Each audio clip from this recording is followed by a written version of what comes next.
नमस्कार। आज हम एक बहुत ही दिलचस्प उपनिषद कठोपनिषद पर बात करने वाले हैं। जी नमस्कार। ये कृष्ण यजुर्वेद की कठ शाखा का हिस्सा है। काफी गहरा और महत्वपूर्ण उपनिषद है ये। हाँ, इसमें 2 अध्याय और 6 वल्लियां हैं और आज हम कोशिश करेंगे इसकी जो मुख्य कहानी है और उसके पीछे जो दर्शन छुपा है उसे समझने की। बिल्कुल, कहानी का सार और उसके गहरे सवाल। तो कहानी शुरू होती है वाजश्रवस ऋषि से। वो एक बड़ा यज्ञ कर रहे थे ना, हाँ, एक यज्ञ जिसमें वो अपना सब कुछ दान कर रहे थे, सर्वस्व दान। लेकिन उनका बेटा नचिकेता वो देखता है कि दान में जो गाय दी जा रही हैं वो तो बूढ़ी हैं, कमजोर हैं, दूध भी नहीं देती। सही। और ये देखकर नचिकेता, जो एक बहुत ही जिज्ञासु बच्चा था, उसे ये ठीक नहीं लगा। तो वो अपने पिता से पूछता है कि पिताजी, आप मुझे किसको दान करेंगे? मतलब बच्चे का सवाल भी देखिए। हाँ, और जब वो बार बार पूछता है तो पिता शायद यज्ञ के तनाव में या झुंझलाहट में कह देते हैं, मैं तुम्हें मृत्यु को देता हूँ। ओह! और यहीं से देखिए कहानी का असली मर्म शुरू होता है। एक बच्चा और पिता के वचन को निभाने के लिए वो चल पड़ता है मृत्यु के देवता यम के पास। बिल्कुल, इसमें मृत्यु का डर नहीं है, बल्कि सच जानने की एक गजब की इच्छा दिखती है। तो नचिकेता पहुंच जाता है यम के दरवाजे पर यम तो थे ही नहीं वहां। जी, वो कहीं बाहर गए हुए थे और नचिकेता वो वहीं इंतजार करता रहा। 3 दिन तक बिना कुछ खाए पिए एक छोटा बच्चा। ये उसकी दृढ़ता दिखाता है। जब यम लौटे और उन्होंने देखा कि एक ब्राह्मण बालक उनके द्वार पर 3 दिन से भूखा प्यासा इंतजार कर रहा है, उन्हें जरूर बुरा लगा होगा। हाँ, उन्हें ग्लानि हुई और उस भूल को सुधारने के लिए उन्होंने नचिकेता को 3 वरदान मांगने को कहा। अच्छा, तो पहला वरदान नचिकेता ने अपने पिता के लिए मांगा कि उनका गुस्सा शांत हो जाए और वो उसे पहले जैसा ही प्यार करें, उसे पहचान ले जब वो वापस जाए। कितनी समझदारी। और दूसरा वरदान, उसने स्वर्ग तक ले जाने वाली अग्नि विद्या के बारे में पूछा, यज्ञ की वो विधि। और यम ने सिखाया। हाँ, खुशी खुशी सिखाया और उस विद्या का नाम भी नचिकेता के नाम पर नाचिकेत अग्नि रख दिया। वाह! पर असली बात तो तीसरे वरदान में आई। हाँ, तीसरा वर, यही मामला एकदम गहरा हो जाता है। नचिकेता पूछता है, जब इंसान मर जाता है तो उसके बाद क्या होता है? क्या आत्मा रहती है या नहीं रहती? कुछ लोग ऐसा कहते हैं, कुछ वैसा। इसका सच क्या है?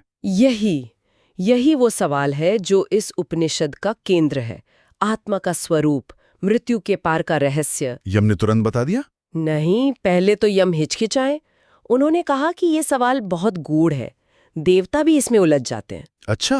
हाँ, उन्होंने नचिकेता को बहलाने की कोशिश की।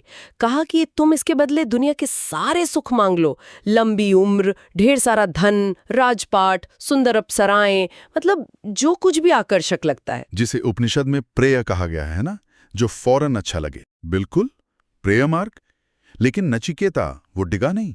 उसने क्या कहा? उसने कहा कि ये सारे सुख तो क्षण भर के हैं, आज हैं, कल नहीं। इनसे इंद्रियां थक जाती हैं और ये जीवन के असली लक्ष्य तक नहीं ले जाते। उसे तो श्रेय चाहिए था। एकदम सही, श्रेय मार्ग, जो शायद मुश्किल हो पर अंत में कल्याणकारी हो। सच्चा ज्ञान, आत्मज्ञान। और नचिकेता की इसी दृढ़ता को देखकर यम प्रभावित हुए। हाँ, तब जाकर यम उसे वो रहस्य बताने को तैयार हुए और यहीं से उपनिषद का मुख्य उपदेश शुरू होता है। आत्मा के बारे में क्या बताते हैं यम? यम समझाते हैं कि आत्मा न कभी जन्म लेती है, न कभी मरती है। ये अजर है, अमर है, नित्य है, शाश्वत है। मतलब शरीर के खत्म होने पर भी वो रहती है? बिल्कुल। शरीर तो बस एक वस्त्र की तरह है। जैसे पुराने कपड़े उतारकर नए पहन लेते हैं, वैसे ही आत्मा एक शरीर छोड़कर दूसरा धारण कर लेती है। उसका अपना स्वरूप कभी नष्ट नहीं होता। ये समझने में थोड़ा मुश्किल है। क्या इसे समझाने के लिए कोई उदाहरण दिया है? हाँ, बिल्कुल। यहीं पर वो प्रसिद्ध रथ रूपक आता है, रथ का उदाहरण। अच्छा, रथ रूपक वो क्या है? देखिए, यम कहते हैं कि ये शरीर एक रथ की तरह है। ठीक है। आत्मा जो है वो इस रथ का मालिक है, यानी रथी। बुद्धि जो है वो सारथी है, मतलब ड्राइवर। अच्छा। मन लगाम है, जिससे घोड़ों को नियंत्रित किया जाता है। और घोड़े? घोड़े हैं हमारी इंद्रियां, आंख, कान, नाक, जीभ, त्वचा।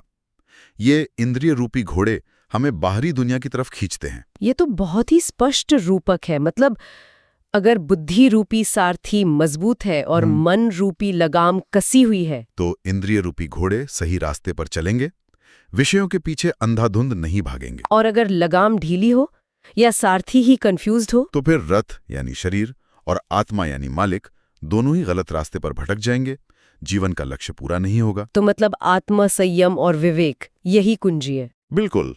जिसका मन संयमित है, जिसकी बुद्धि विवेकशील है, वही जीवन की यात्रा को सही दिशा देकर परम पद यानी मोक्ष तक पहुंच सकता है। और ये रास्ता अंदर की तरफ जाता है, बाहर नहीं। हाँ, आत्मदर्शन, खुद को जानना, ये अंदर झांकने से ही संभव है। तो अगर हम सार देखें, कठोपनिषद हमें नचिकेता और यम के संवाद से जीवन, मृत्यु, आत्मा के रहस्य और हाँ, सबसे महत्वपूर्ण श्रेय यानी कल्याणकारी और प्रेय यानी प्रिय लगने वाले के बीच चुनाव करना सिखाता है। ये खुद को जानने और जीवन के असली मकसद को समझने की एक यात्रा है, एक तरह से। सही कहा। कमाल है, हजारों साल पुरानी ये बातें आज भी कितनी प्रासंगिक लगती हैं।